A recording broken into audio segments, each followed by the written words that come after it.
સુરત શહેરના ઉધના વિસ્તારમાં 2 રાઉન્ડ ફાયરિંગની ઘટના સામે આવી છે.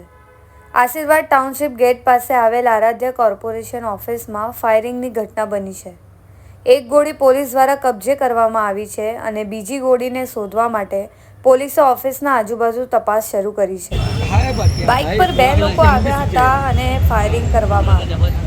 ઉધના પોલીસનો કાફલો ઘટના સ્થળે પહોંચ્યો અને સીસીટીવીના આધારે પોલીસે આરોપીઓને શોધવા માટે તપાસ શરૂ કરી છે.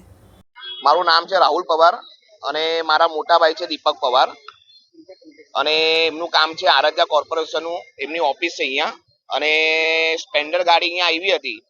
સ્પેન્ડર ગાડી આવીને 2 શખ્સ હતા.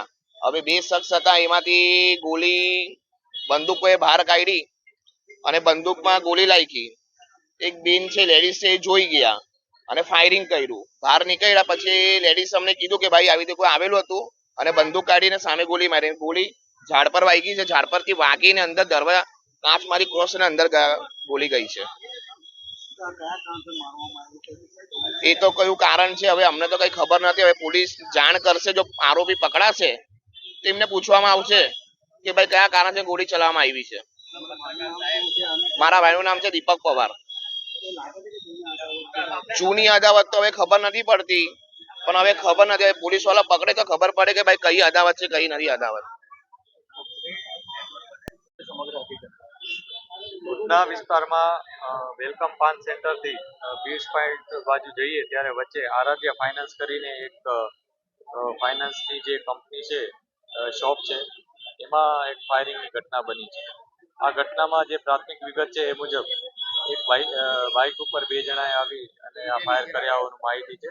અત્યાર સુધી પોલીસને 1 બુલેટ મળી છે, એટલે પ્રાથમિક દ્રષ્ટિએ કહી શકાય કે 1 બુલેટ ફાયર થયેલ છે. પોલીસ તપાસ કરી રહી છે કે હકીકતમાં શું બનાવ છે. જેનો ફાઇનાન્સની આ જે ઓફિસ છે એને પણ વધારે ઊંડાણપૂર્વક પૂછપરછ કરી રહ્યા છે. અત્યારે એની પાસે કોઈ એવી સ્પષ્ટ વિગત નથી કે એને કોઈ સાથે અણબનાવ કે કોઈ દુશ્મની હોય કે એવું કાંઈ, પરંતુ વધુ અમે ઊંડાણપૂર્વક પૂછપરછ કરી રહ્યા છીએ.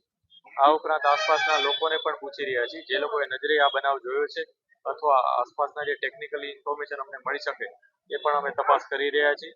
આ સાથે સાથે સમગ્ર શહેરમાં અમે નાકાબંધી અને વ્હીકલ ચેકિંગ ઓલરેડી અમારું ચાલુ જ હતું, તો એને વધુ એલર્ટ કરી દીધા છે અને લોકોને ઇન્ફોર્મેશન પણ અમે પોલીસને આપી દીધી છે કે કયા પ્રકારના લોકો અહીંયા આવ્યા હતા અને તમામ વિગતો ઉપર અમે તપાસ કરી અને જલ્દીમાં જલ્દી આરોપી પકડાય એ પ્રકારના પ્રયાસો અત્યારે ચાલુ છે.